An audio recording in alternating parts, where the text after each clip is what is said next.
My name is Jamie Trainum. My mom is Mary Wells. Nicole Van Black, and my dad is Al Motna. My name is Matt Tennis, and I'm the son of Lance Tennis. My name's Steve Dana. My dad was Steve Dana Sr. I'm Congressman Doug LaMalfa. I'm very proud of my dad, Milton. Tom Butler, and my father's name is Stephen Butler, and he was one of the founding members of NCWA 25 years ago. You know, I was raised on the farm. It's been in the family since 1931. My dad, you know, I got to go with him all the time and farm with him, and so it was always about the water.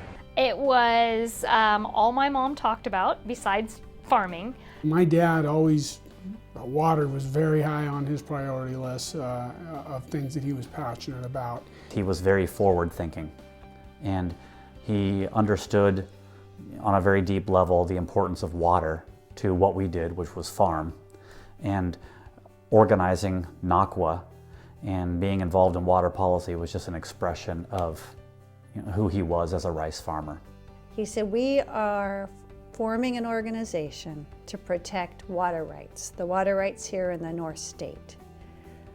It's something we'll have to continue to do forever. I don't think my dad would have given me the option of not participating in NCWA. When you start thinking about the foresight of what they were doing back then and what we're trying to do now, it's good to have an asset like that. You know, I've learned a lot about, continuity and history and, how to be proactive. Since he's involved in NCWA, that the politics came into it more, of the importance of being involved in the farming groups and the water groups. Well, I think what I learned from my dad was that whenever an industry feels threatened, I think that it's important that they put aside their differences and unify. Continue to be creative, to think outside the box, so to speak, to tap all resources that you have available to you, and mostly that's the people. You've got to bring the water users together to help have one voice that's maybe a little bit stronger than one farmer here and one farmer there.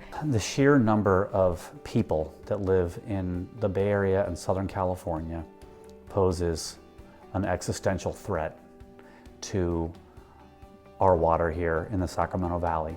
California is a great place, and it's not really a secret, so it's not going to get any smaller. You have a state that's growing uncontrolled in locations that don't have a lot of water, so that's a big threat. It's always been a big threat, and it's always going to be a big threat. The struggle between water rights and the Endangered Species Act, specifically fish, we continue to struggle with how the regulatory world is going to regulate water. Well, I appreciate most about NCWA that they're out there in front representing all of us. We're in the room, we're participating, people recognize us. Whether you're a state representative or a federal one or local government, it's an important factor to know that you have a group out there that is vetting all these issues, working with all the water districts, state representatives, that you can go to them in a very high-strung business you're in being elected. It's nice to know that you've got the best group of people that you can think of helping you along the way, and that makes you worry a little bit less. As a farmer whose livelihood is dependent upon a reliable supply of water, I sleep a lot easier at night knowing that there is a professional organization like NCWA to navigate the complex world of regulatory law and the legislature in Sacramento and make sure that our interests are properly represented.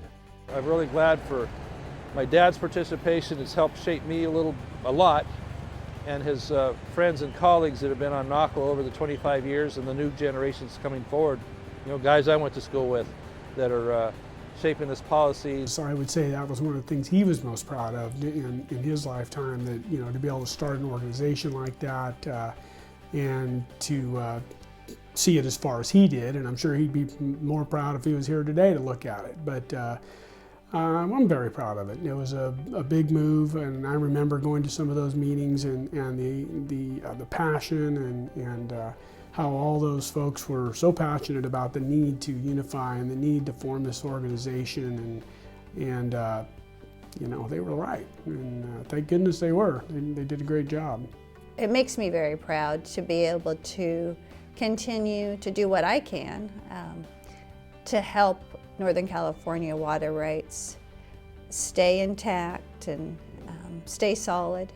Because I hope that for my kids and my nieces and nephews, that Montana Farms will have, the longevity and the sustainability, for generations. It's a sense of pride for me just to see that, a guy that I've grown up with and have worked with for a great part of my life has that foresight, and, just to see a guy like my father, say this is what we have to be and this is what we have to do, and have his contemporaries agree with him or go along with him, it gives me a sense of pride just for my family.